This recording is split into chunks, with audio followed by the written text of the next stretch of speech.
नमस्कार, news one India देख रहे हैं आप और आपके साथ मैं हूं अंशिका पाठक। बुलेटिन की शुरुआत करेंगे सबसे महत्वपूर्ण खबर के साथ।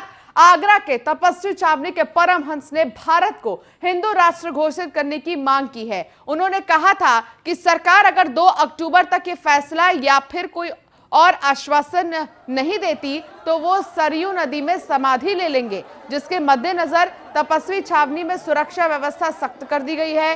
देर रात छावनी से सुरक्षा कर्मियों और पुलिस ने 2 संदिग्ध युवकों को गिरफ्तार किया है। युवकों पर परमहंस पर हमले की प्लानिंग का आरोप है। आरोपियों से अभी पूछताछ हो रही है। तो तपस्वी छावनी की सुरक्षा बढ़ा दी गई है। हालांकि आपको बता दें कि क्योंकि ये मांग उठ रही है कि हिंदू राष्ट्र की जो ये मांग उठ रही है, अब इसको लेकर क्या कुछ रुख होगा ये देखने वाली बात होगी। फिलहाल सुरक्षा बढ़ा दी गई है। चप्पे चप्पे पर सिक्योरिटी फोर्सेस हैं। हिंदू राष्ट्र की मांग पर परमहंस हैं और परमहंस की जो मांग है उसको लेकर अभी सिक्योरिटी टाइट कर दी गई है। देखिए, ये सब आप लोगों के आशीर्वाद हैं कि हम सब लोग भगवान रामचंद्र जी की पावन धरा पे को जिस तरीके से आमंत्रण दिया गया उस तरीके से हमारी पूरी टीम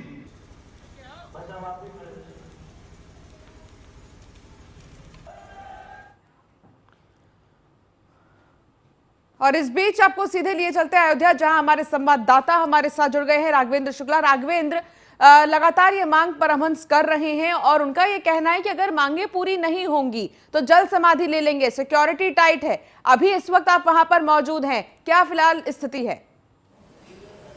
बिल्कुल अंशिका, देखिए महीनों पहले ही जो है जगत गुरु परमहंसाचार्य ने एक राष्ट्रपति को एक पत्र भेजा हुआ था। उन्होंने मांग की थी कि देश हिंदू राष्ट्र बने और अगर उनकी बात नहीं मानी जाती है तो उन्होंने ऐलान किया था कि वह 2 अक्टूबर यानी गांधी जयंती के दिन सरयू में जल समाधि ले लेंगे। और आज जब 2 अक्टूबर है, उससे पहले जो है परमहंस तैयार हो चुके हैं जी।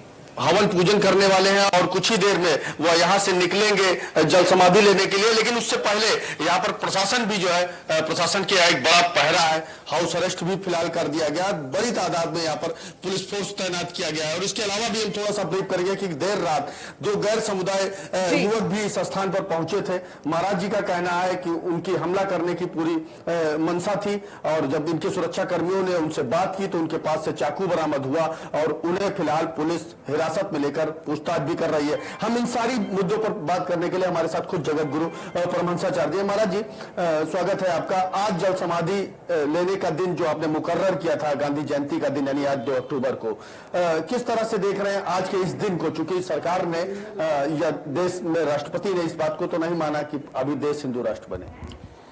बिल्कुल, अब कुछ ही घंटे बचे हुए हैं और जैसा कि अभी बीती रात जो है मुझे डाउट है कि असदुद्दीन ओवैसी के इशारे पर जो है तो एक जिहादी मेरी हत्या करने के लिए जो यहाँ आया और फोटो खिंचाने के बहाने जैसे लपका हो तो एक सज्जन बचा लिए। तो ये एक बहुत बड़ी साजिश चल रही है और हम इसीलिए तो हमारी डिमांड है कि जो संविधान को नहीं मानने वाले लोग हैं, जो अदालतों को नहीं मानते हैं, संविधान नहीं मानते हैं, लोकतंत्र को नहीं मानते हैं, ऐसी मानसिकता के लोगों की नेशनलिटी खत्म की जाए। और ये अगर इनका लड़ने का अधिकार है, अगर ये पाकिस्तान जिंदाबाद का नारा यहाँ लगा रहे हैं, ये अगर पाकिस्तान में रह के लगाएंगे तो अच्छा रहेगा। इसलिए हमारा कहना है कि जितने ईसाई और मुसलमान हैं ये भारत से या तो यहाँ से चले जाएं, अगर यहाँ रहेंगे तो ये गुलाम बन के रहेंगे। कल आपने एक धर्म संसद का आयोजन किया था, क्या निष्कर्ष निकला उसमें? तो देश के कई प्रदेशों के लोग यहाँ पर आए हुए थे, भारी भीड़ आपने इकट्ठा की थी और आपने वहां भी इस बात को कहा कि कल हम जल समाधि लेंगे। आखिर उस धर्म संसद के असल मायने क्या थे?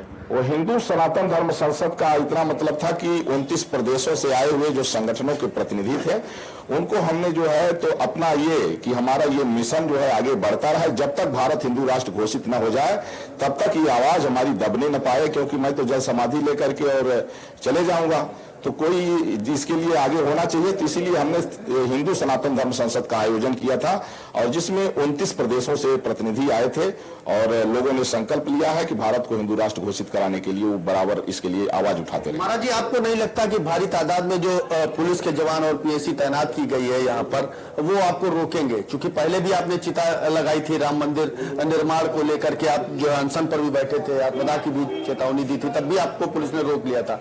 आज भी भारी तादाद में पुलिस आपके तपस्वी छावनी को जो है आज पुलिस छावनी में तब्दील करके बैठी हुई है। आपको नहीं लगता कि आप जब निकलेंगे तो आपको वो रोक लेंगे? मुझे तो लगता है कि प्रशासन की प्रशासनिक स्तर की ये बात नहीं है, ये जो है केंद्र स्तर की बात है। तो इसमें प्रशासन को हो सकता है कि वो जो हमला हुआ है हमारे ऊपर, तो ये लोग हमको सुरक्षित सरजू जी तक पहुंचाएं और फिर वहां हम जो है जल समाधि लूं, इसलिए शायद बैठे होंगे। मुझे तो नहीं लगता है कि ये हमें रोकेंगे। अगर महाराज जी रोकने का ये प्रयास करते हैं तो दूसरा तरीका क्या होगा? आप कैसे पहुंचेंगे? एक गोपनीय मार्ग हमने चयन कर लिया है और उसको जो है मैं समय पर ओपन करूंगा। जब हमारी डेथ बॉडी मिलेगी तब प्रशासन को यकीन होगा। महाराज जी, ऐसी कौन सी सुरंग है जो तपस्वी छावनी से सीधे सरयू घाट तक पहुंचती है? कोई ऐसी सुरंग है क्या? अब वो जो भी व्यवस्थाएं हैं वो तो मैं 12 बजे के बाद ही जो है लोगों को पता लगेगा कि किस तरह से हमने जल समाधि लिया। वो मार्ग हमारा अभी गोपनीय ही रहेगा, नहीं तो फिर उस मार्ग में भी जो है प्रशासन टांग रहा है। अंशिका, देखिए एक छोटा सा कक्ष है और इस कक्ष में जो है चारों तरफ दीवारें हैं और इसमें खुद आज परमहंस दास जो जगत गुरु परमहंसाचार्य भी हैं और वह मौजूद है। हम उनसे बात किए और उसके बाद हम दिखाते हैं आपको यहाँ की और तमाम सारी वह तस्वीरें। देखिए बाहर भारी तादाद में जो है पुलिस बल तैनात कर दिया गया है और इनसे लोगों को मिलने पर भी पाबंदी लाई गई है, कहीं ये निकल ना सके, इसे लेकर कहीं ना कहीं उन्हें हाउस अरेस्ट भी कर दिया गया है। देखिए कुल मिलाकर बड़ी तैयारी है और आप देखिए हवन के लिए जो है यहाँ पर सजाया गया है। अभी कुछ ही देर में जगत गुरु परमहंसाचार्य हवन करेंगे और जिस तरह से जो उनका ऐलान था कि 2 अक्टूबर यानी गांधी जयंती के दिन वह हवन के बाद पहुंचेंगे। जी राघवेंद्र, तो राघवेंद्र से हमारा संपर्क टूट गया है। हालांकि तस्वीर आपको राघवेंद्र लगातार दिखा रहे थे इस वक्त मौके पर, क्योंकि वो मौजूद हैं और यहाँ पर हवन पूजन के साथ ही जल समाधि के लिए आगे बढ़ेंगे परमहंस। उनका ये सीधा कहना था कि भारत को हिंदू राष्ट्र घोषित किया जाए और 2 अक्टूबर तक के लिए उन्होंने कहा था कि अगर 2 अक्टूबर तक कोई फैसला नहीं लिया जाता है या कोई आश्वासन नहीं दिया जाता है तो ऐसे में आपको बता दें कि वो जल समाधि ले लेंगे।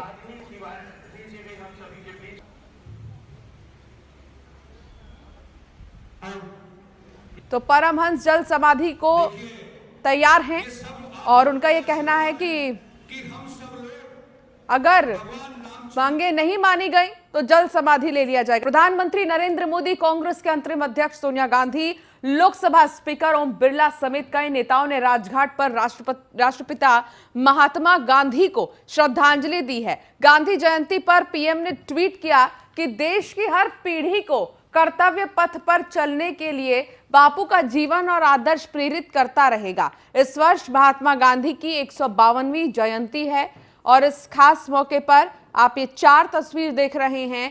पहली तस्वीर में जहां रामनाथ कोविंद पहुंचे राजघाट और उन्होंने श्रद्धांजलि दी। नरेंद्र मोदी भी पहुंचे, प्रधानमंत्री हैं देश के, उन्होंने भी श्रद्धांजलि अर्पित की। और तीसरी तस्वीर आप देख रहे हैं सोनिया गांधी की, जो कि कांग्रेस के अंतरिम अध्यक्ष हैं, उन्होंने भी पहुंचकर राजघाट बापू को श्रद्धांजलि दी। और ये चौथी तस्वीर आप देख रहे हैं अरविंद केजरीवाल की, जो कि मुख्यमंत्री हैं दिल्ली के, वो भी वहां पहुंचे और उन्होंने भी श्रद्धांजलि दी बापू को।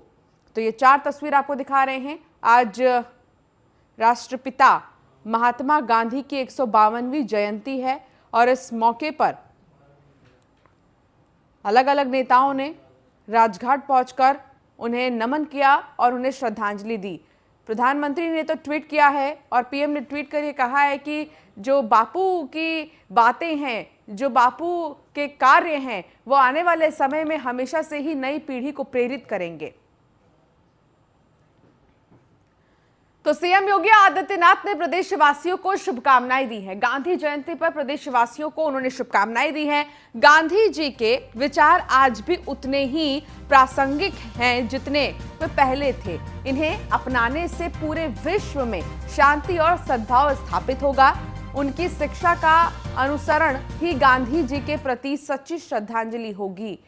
तो ये ट्वीट किया है मुख्यमंत्री योगी आदित्यनाथ ने। उन्होंने लिखा है कि गांधी जी के विचार आज भी उतने ही प्रासंगिक हैं जितने वे पहले थे। इन्हें अपनाने से पूरे विश्व में शांति और सद्भाव स्थापित होगा, जिसकी आज बहुत आवश्यकता है। उनकी शिक्षा का अनुसरण ही गांधी जी के प्रति हम सभी की सच्ची श्रद्धांजलि होगी। सत्य और अहिंसा के माध्यम से महात्मा गांधी के नेतृत्व में चला भारतीय स्वाधीनता आंदोलन विश्व के इतिहास में विलक्षण। गांधी जी ने अपना पूरा जीवन देश और मानव सेवा में व्यतीत किया। चरखे, खादी और स्वदेश के माध्यम से उन्होंने गरिमा रेखांकित किया है। तो देश की गरिमा रेखांकित किया है, ये मुख्यमंत्री योगी आदित्यनाथ ने लिखा है महात्मा गांधी जी के लिए।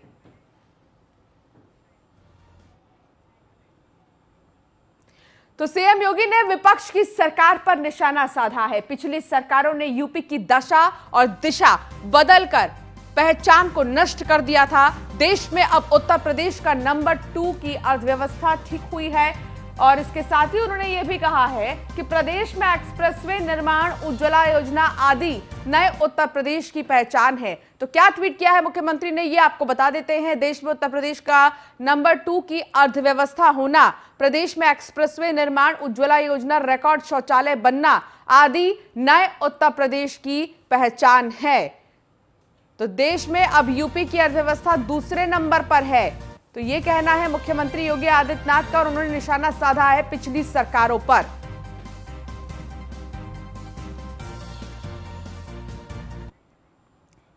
तो बीजेपी का यूपी में स्वच्छता अभियान, आपको बता दें कि सेवा समर्पण कार्यक्रम के तहत स्वच्छता अभियान, बीजेपी के विधायक और मंत्री हिस्सा ले रहे हैं। इसमें बीजेपी प्रदेशाध्यक्ष भी हिस्सा ले रहे हैं और उन्होंने पौधारोपण भी किया है।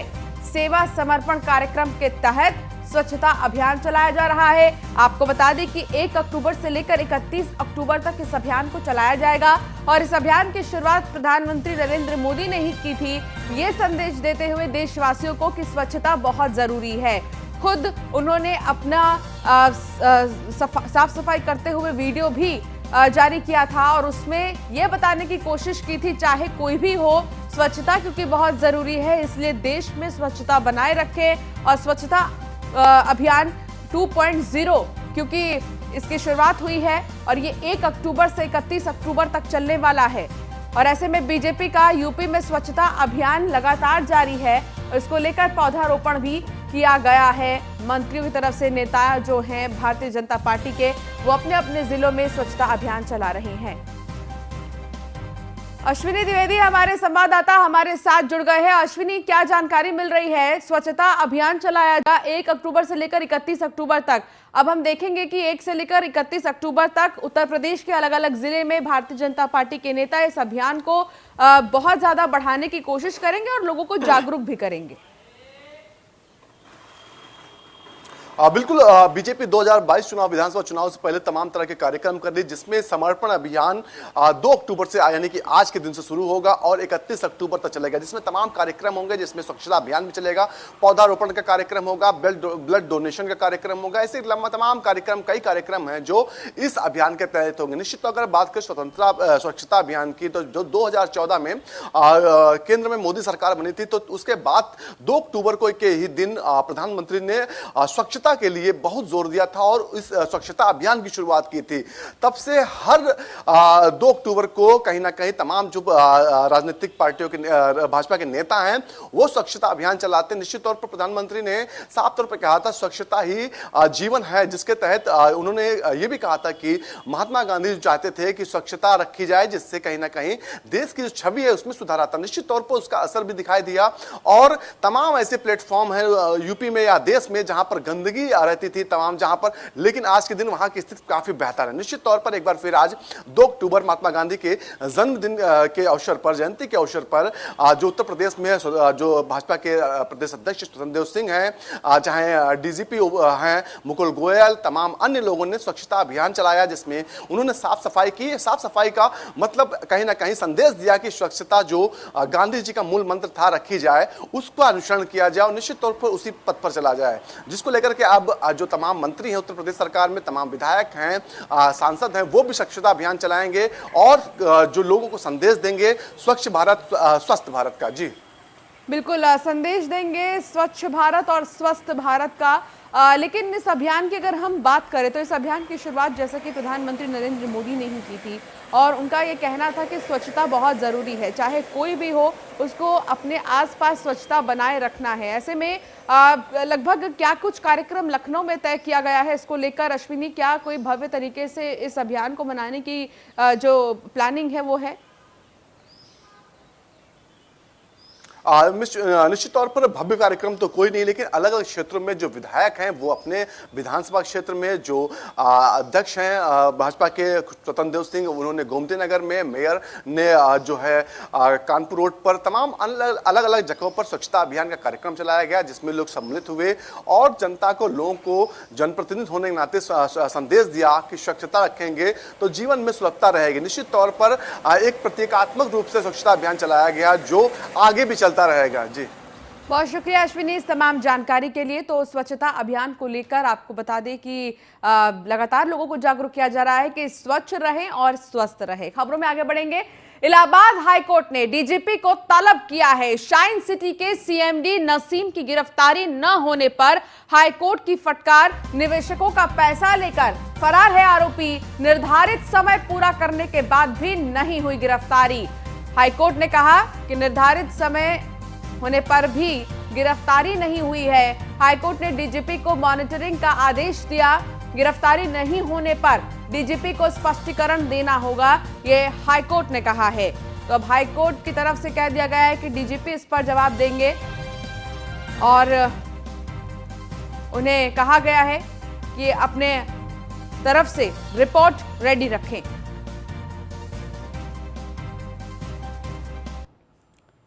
तो बिजनौर में दर्दनाक सड़क हादसा सामने आया है। कोतवाली शहर के चांदपुर रोड पर एक बाइक पर 3 लोग सवार होकर जा रहे थे। बताया जा रहा है कि तभी गंज के पास एक तेज रफ्तार अज्ञात वाहन ने बाइक को टक्कर मार दी। हादसे में 3 लोगों की मौके पर ही मौत हो गई है। घटना के बाद मौके से आरोपी चालक फरार हो गया है। सूचना पर पुलिस पहुंची, तीनों शवों को कब्जे में लेकर पोस्टमार्टम के लिए भेज दिया गया है और आरोपी चालक की तलाश पुलिस कर रही है। तो तेज रफ्तार वाहन ने टक्कर मार दी है। बिजनौर की यह घटना है। बाइक सवार 3 युवकों की मौत हो गई है। पुलिस ने शव को पोस्टमार्टम के लिए भेज दिया है।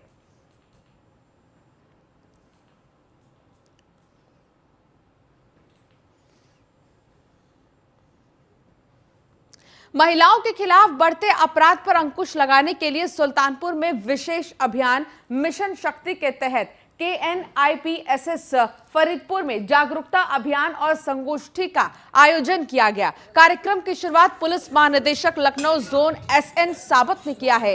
अपर पुलिस महानिदेशक SN साबत ने स्कूल, कॉलेज, बड़े चौराहों और मोहल्लों में महिलाओं की सुरक्षा को लेकर उपाय बताए हैं और एंटी रोमियो टीम, महिला हेल्प डेस्क के बारे में जानकारी दी गई है। तो सुल्तानपुर में लोगों को जागरूक किया गया है। लोगों को यह बताया गया है कि कैसे वो अपने आप को बचा सकते हैं। महिलाओं की सुरक्षा के लिए पुख्ता इंतजाम है, चाहे एंटी रोमियो स्क्वाड हो या फिर महिला हेल्प डेस्क हो। इसको लेकर भी जनता को जानकारी दी गई है।